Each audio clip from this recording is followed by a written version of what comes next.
professor of American Studies, which is housed in the History Department. I began my career here in the Education Department in 1985. I was hired by Dr. Preston Fedden, who at that time was the chair of the Education Department, and the department was growing, so they needed someone who could possibly be the evening division chair to deal with the needs of the evening students. So I was hired as the first chair of the evening division of the Education Department. This was in 1985. And I did this for 2 years while I chaired the evening division. And of course, I worked closely with Dr. Fedden because he was the day school chair. So in many ways, he was the person who really oriented me into the structure of the Education Department, as well as the needs of the students in the department. In 1987, there was a position that became available in the Education Department for which I applied. And I was fortunate enough to be hired as a full-time professor, an assistant professor in the department in 1987, and I began my first full-time term in the fall. At the end of that year, I remember that Brother Lawrence Kohlhacker, who was the director of secondary education, he went on sabbatical, and then the next year he was appointed chair of the department, and I assumed his position as the director of secondary education. In this capacity, I revised the program in many ways. Now, I had the assistance of two of my colleagues within the secondary wing of the department. That's Dr. Mary Ann Bednar and Dr. Jack Sweeter. And we revamped the entire professional semester in secondary education. We added seminars in the morning prior to when the students went out for student teaching that introduced students into the nuts and bolts of the student teaching enterprise about which they were about to embark in this spring term. That grew and developed over the years. We added other seminars dealing with everything from health and hygiene in the classroom to classroom discipline. We brought in specialists in the field. We brought in many practitioners, administrators from various school districts, both the city as well as the suburbs, to really bring that entire secondary ed experience into a refinement. Now, during this time, I think the entire department was influenced by changes in education. What comes to mind right away, of course, was the popularity of multiple intelligence theory, which was first brought to our attention by the research of Howard Gardner. And MI theory, as it's called, as you know, made its way into various courses on the undergraduate level as well as the graduate level.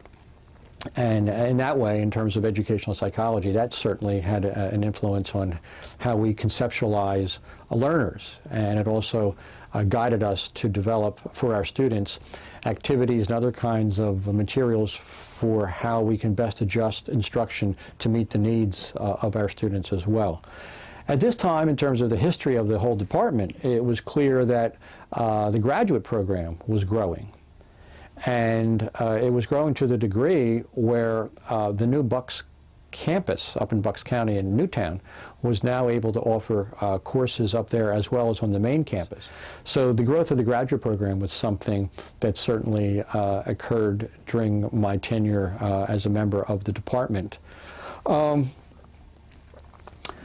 Obviously, I developed very close relationships with many people in the department, and because Dr. Sweeter and Dr. Bednar and I worked on so many research projects together, we became very friendly, and we had a very, very nice dynamic in terms of our personalities. We could play off against each other.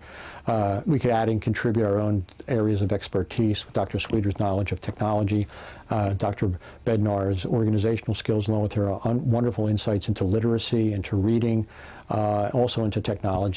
I'm somewhat of the technological cretin. I don't know a whole lot about those kinds of things.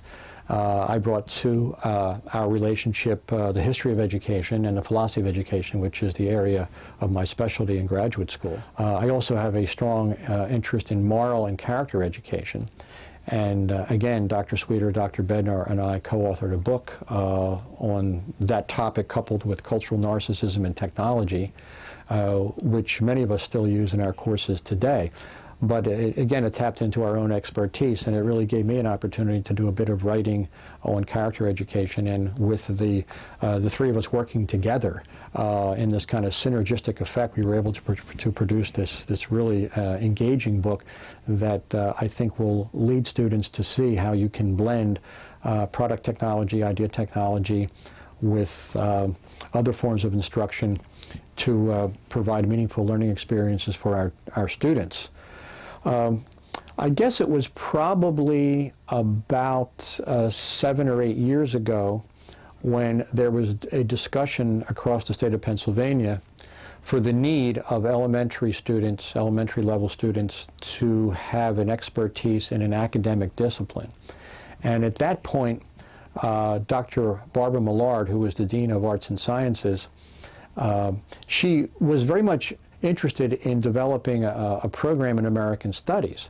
So her interest in American Studies and the Education Department's recognition that we wanted to provide an academic concentration for our elementary special ed majors kind of collided, these two needs. And because of my training in education and in history and in literature, I was asked to direct the program. I recall that when the graduate program was growing, we needed to develop some kind of experience for the students who did not have any, the graduate students who did not have any experience with younger children, because the graduate students are working during the day, whereas undergrads, they do time in the classroom once a week. So to fulfill this requirement from the state, the three of us, Dr. Bednar, Dr. Sweeter, and I, put together the summer practicum.